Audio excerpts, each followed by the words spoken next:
کونۍ او بېلارې ښځې یا نجونې څنګه معلومې کړو؟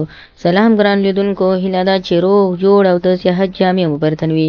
زه یو ځل بیا ستاسو په خدمت کې د یو نوي ویډیو سره حاضر یم. هیله ده چې د پام وړ مو وګرځېږي. تر هر څه دمخه باید یادونه وکړم، که زموږ چینل مو نه وي سبسکرایب کړی نو زموږ چینل سبسکرایب کړئ او په خوا کې ورسره د ګونګړي نشان ووهئ. مننه.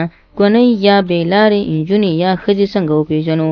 لکه څنګه به چې تاسو اورېدلي وي چې اکثره خلک په دې باندې بلد دي او په دې اموخته دي چې د ښځو سره یې یارانې یا هم نور داسې بد کارونه کوي، خو اکثره خلک بیا د دې څخه ډارېږي او غواړي چې د دغسې ښځو څخه ځان وساتي. که غواړئ چې تاسو هم د دغسې مردارو یا بېلارو ښځو څخه ځان خبر کړئ او ځان له شر نه خلاص کړئ، نو تاسو کولی شئ د ویډیو تر پایه راسره اوسئ تر څو په مطلب ښه ځان پوه کړئ. کونۍ نجونې یا بېلارې ښځې څو نښې لري چې په دې نښو کې باید تاسو یو دانه هم مس نه کړئ، ځکه کیدای شي ناکیدای شي یو سره حتما په ژوند کې مخامخ شئ، خو حتما دغه څو نښې یې تاسو په یاد ولرئ. لومړۍ نښه: هره بدلارې یا بدپیله ښځه یوه نښه یې دا ده چې د خپلو ویښتانو په اندازه خپل د سر په اندازه دی خپل څنډوکی جوړوي. یعنې کومې نجلۍ یا کومه ښځه چې بېلارې وي په سر د شا خوا کې یې خپل ویښتان راجمع کوي او داسې غونډل غوندې دروي او د د پاسه څادر اچوي، چې دا هم د بېلارې ښځې نښه ده. دوهم: په هر ځای کې د هر نر سره مخامخ کېدل او بیا خندل، که هغه په کړس کړس وي یا هم په نرۍ مسکا وي، نو دا یې هم نښه ده.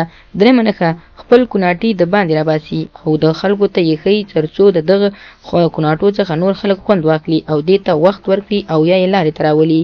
څلورمه نښه یې دا ده چې کومې نجلګیانې چې سینې باندې راباسي د کوناټو په شانتې چې خلکو ته یې شو کړي، نو پوه شئ چې دا ښځې هم بېلارې دي.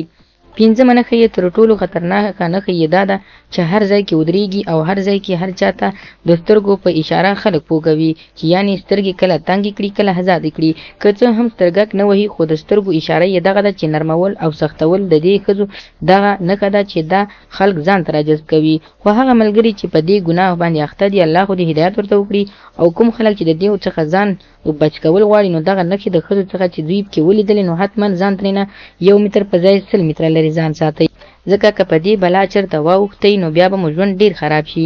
نو هیله کوم ملګرو چې له دغه ویډیو څخه غلط مطلب وانخلئ، زموږ ویډیو لایک کړئ، شیر کړئ او زموږ چینل هم سبسکرایب کړئ. مننه.